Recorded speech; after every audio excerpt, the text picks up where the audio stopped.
Hey guys, welcome back. I'm Emma Ryan, Integrative Nutrition Health Coach and founder and owner of Plant. Today we are going to make mac and peas, which is a family-friendly, kid-friendly recipe.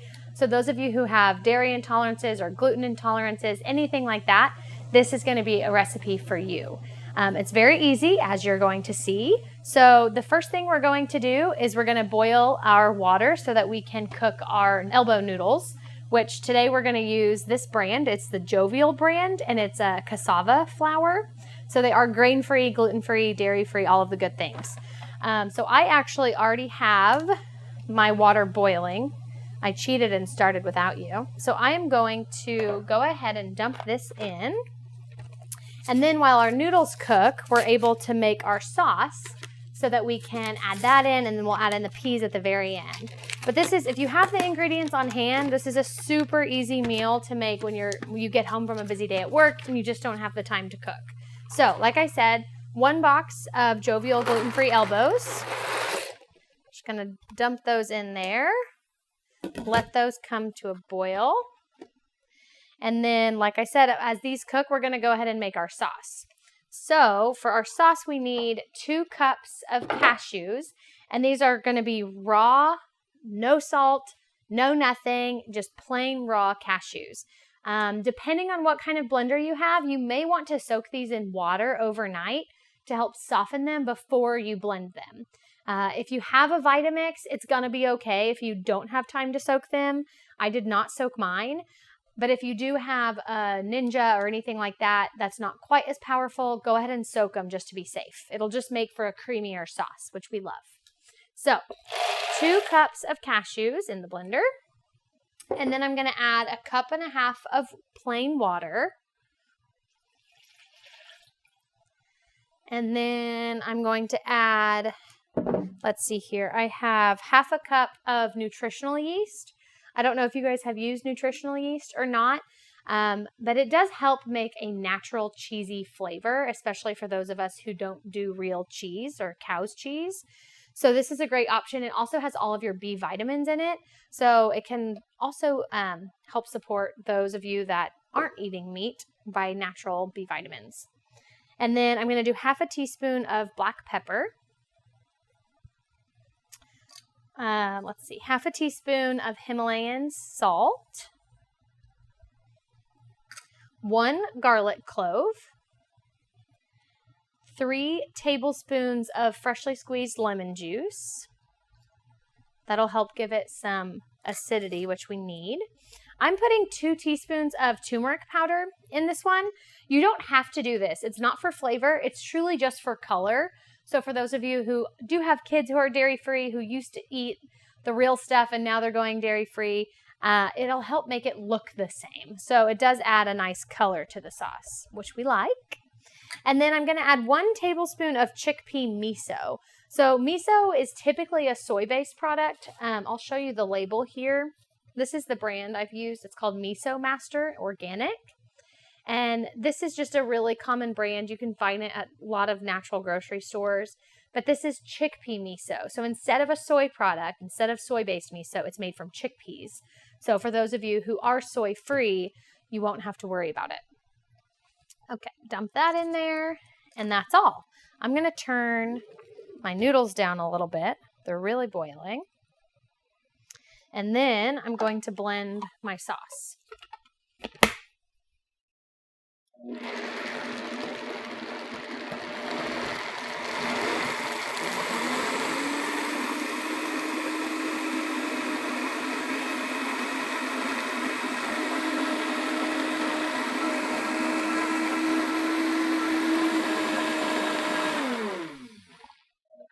Okay, that looks like it'll be good. Yep.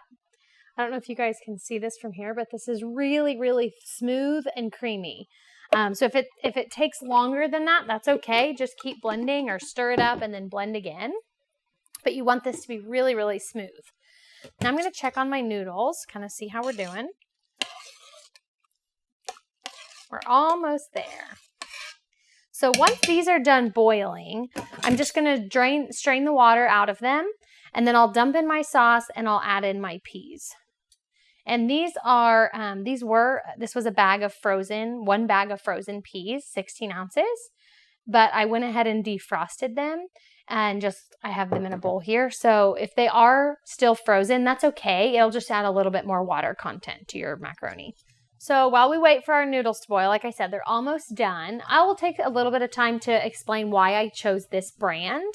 And we're not sponsored or anything. But this brand is a really good quality product. They are soy-free and free of a lot of common allergens, which is really hard to find with a lot of brands. So there's no risk of cross-contamination and things like that. It holds up really well. There's some gluten-free pastas I've tried that just get really mushy after, or they don't hold up well for leftovers, things like that.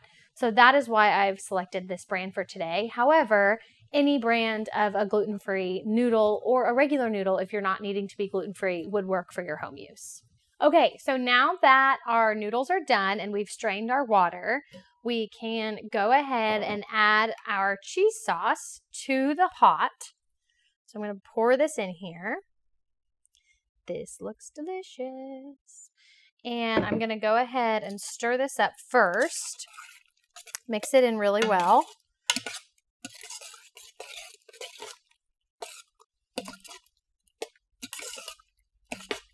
Okay, and once that's combined, go ahead and dump in your peas.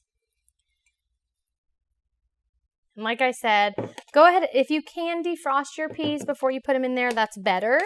But if they have water, if they are still frozen, that's okay. You might just have to turn the heat back on for a minute to warm them all up. So as you're mixing in your peas, just make sure everything gets really well combined, and then honestly, you're ready to serve. If you wanted to save this for later, you could package this up and put it in the fridge for another time, but you can also go ahead and serve it now. So I'll go ahead and serve a bowl so you can see what it looks like. It looks very creamy. It's pretty sauce heavy, so if you don't like as much sauce, you could do either more noodles or just pour in a little bit less of the sauce. Make a big bowl here. Oh my gosh, I might just have to dive into this right after. All right, there we go. There's your mac and peas. I don't know if you guys can see this. Yeah, cool. So there it is. That's all for today. Be sure to comment below with any questions you might have, any requests you want for future videos. You can also email us at community@eatatplant.com. Be sure to subscribe, and we'll see you soon.